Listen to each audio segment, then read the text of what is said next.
Hey everyone, I'm back again today, and this time I have for you the Meccano Meccanoid G15 personal robot. Now you may have seen that I did a review on the KS version of this, the really big one, 4-foot tall guy here about a month ago.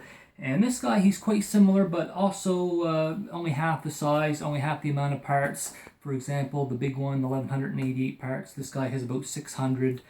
The brain is basically the same. The way you put it together, the same tools are included in the box. You got your little Allen wrench that's kind of disguised as a screwdriver, and this other little wrench here, and all the screw work you can see on this guy. Now, what we've done, we've put him together in the dinosaur configuration instead of the humanoid robot configuration.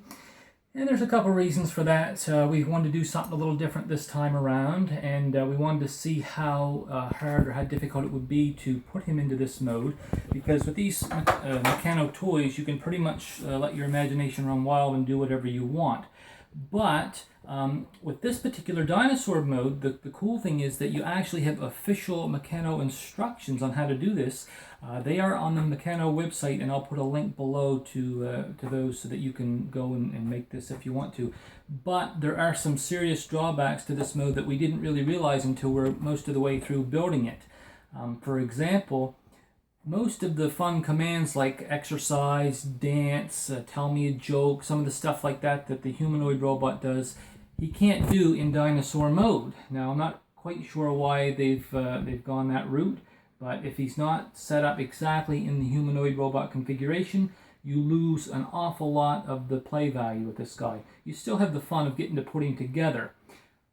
One of the hitches with putting him together, though, is that since all the parts are basically designed with the humanoid robot in mind, when you are following the instructions for dinosaur mode, you'll find that sometimes the parts, they don't seem to intuitively fit together. You will get through it, they will go together after a while, but it can be a little bit frustrating, and it may lengthen out your process of building him.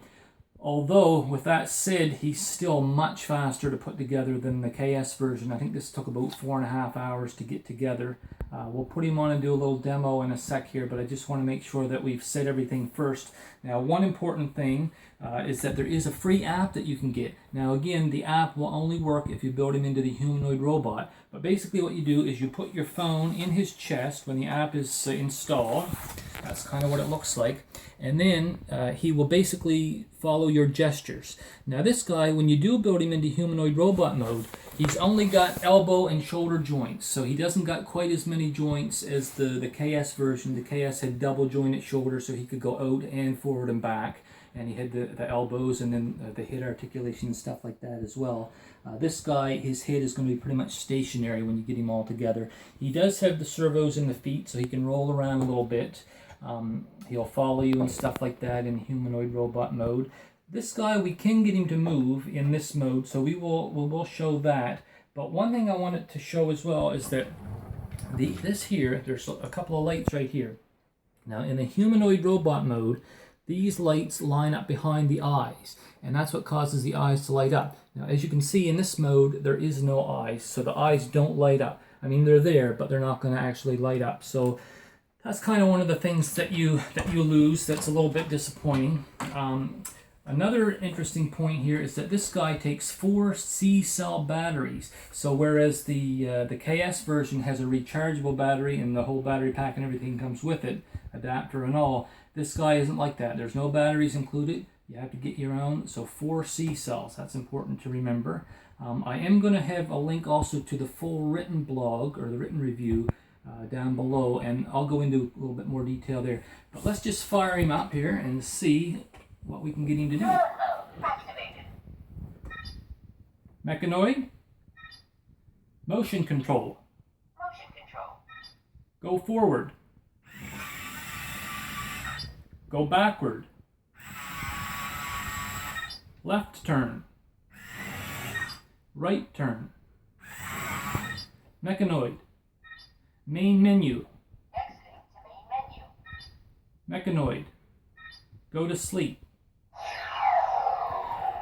Now, that's basically the main stuff that you can do with this guy in the dinosaur mode. As I say, it is fun to put it together, and you can put it together in any other configuration that your imagination can come up with.